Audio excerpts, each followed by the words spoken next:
In the first year, one of the key ideas in organic chemistry that you've learnt about is the difference between saturated and unsaturated compounds. So for example, if we take these two compounds, cyclohexane and cyclohexene, we learned to describe this one as saturated because it has only single bonds between carbon atoms, and this one is unsaturated because obviously it has a double bond in there between carbon atoms. And we learned that this wasn't just a sort of word to introduce for the hell of it. It was a very important idea because these behave very differently, because that second component of the double bond is a pi bond, and the pi bond is much more reactive than a normal sigma bond, because it's weaker and because the electrons are more accessible to attacking electrophiles. And so that has big consequences for the reactions, and the one that most famously distinguishes between saturated and unsaturated compounds is that this one has no reaction with bromine in the dark.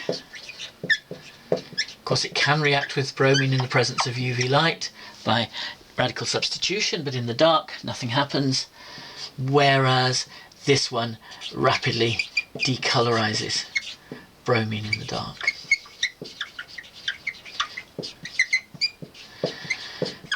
So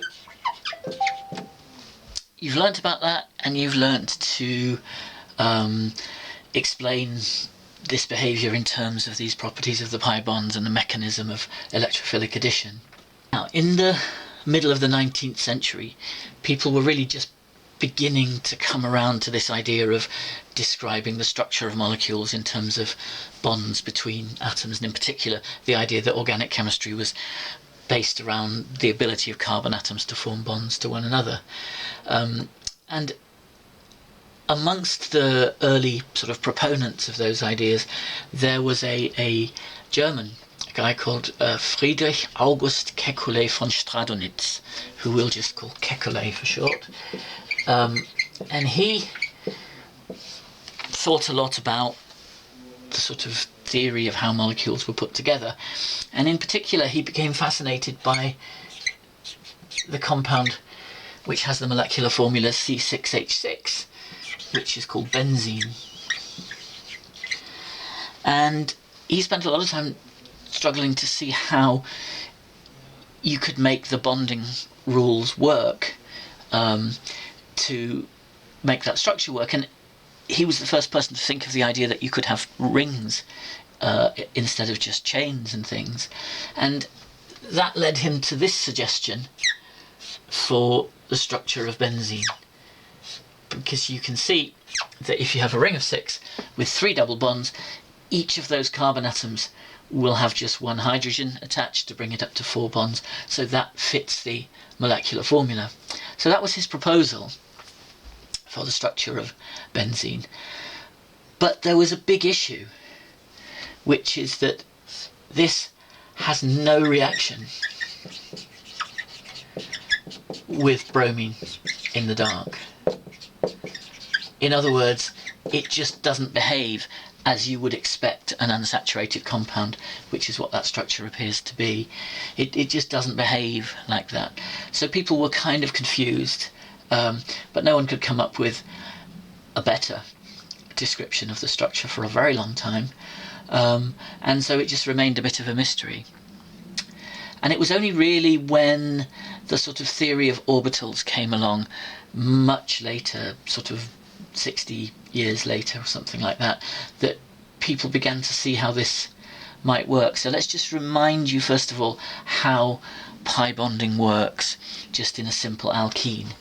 So if we take the example of cyclohexene, if you imagine that you're looking at that ring edge on, more or less, so that if the ring were flat you'd be looking at it like this, but just tilted slightly so you can see what's going on.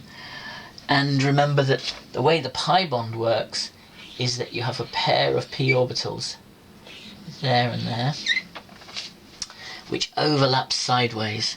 Okay, so this lobe overlaps with that one, this one overlaps with that one.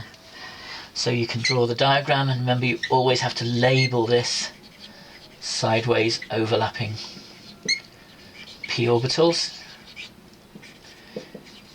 And the consequence of that overlap is that you get something like this, where the overlap there creates a concentration of electron density in the middle like that, and the same with the two lobes underneath. And that combination of these two areas is called a pi bond. And the idea is that each of these p orbitals would have one electron in it, and so when they overlap, to sort of give this merged region, that pi bond contains a pair of electrons, as you expect for a covalent bond. So that's how the orbital theory of covalent bonding describes a simple alkene. So now let's extend that to benzene. We're now going to have a ring of 6 carbons, and you can see that each of them, according to the Kekulé structure, is participating in a double bond. So we'd have a pair here, and then we'd have another pair here of p orbitals, and then we'd have another pair here.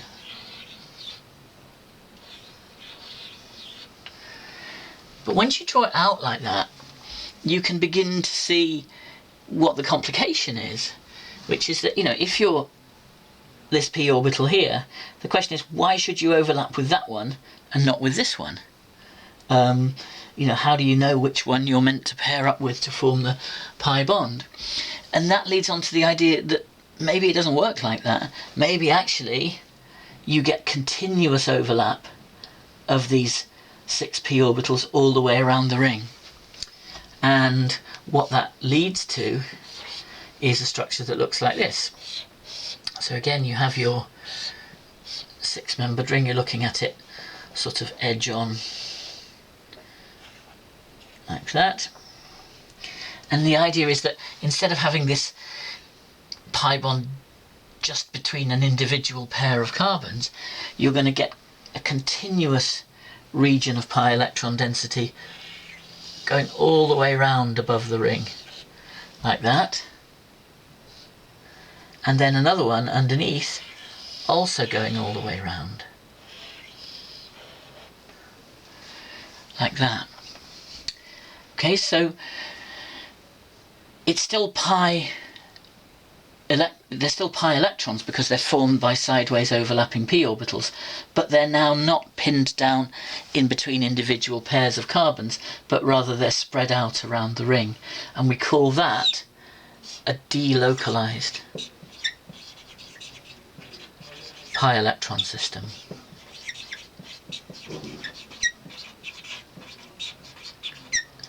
Delocalized, when you're talking about electrons, just means that they're not pinned down to a single atom or to a single pair of atoms. They're spread out over more. You've come across the idea before in metals and in graphite and graphene, where we've talked about electrons being delocalized throughout a whole giant structure. But here they're just delocalized in a limited way around the ring. So this is what the orbital theory suggests might happen in benzene. And what we need to do is to establish that this formation of a delocalized pi electron system enables us to account for the fact that benzene doesn't behave in the way this structure would suggest.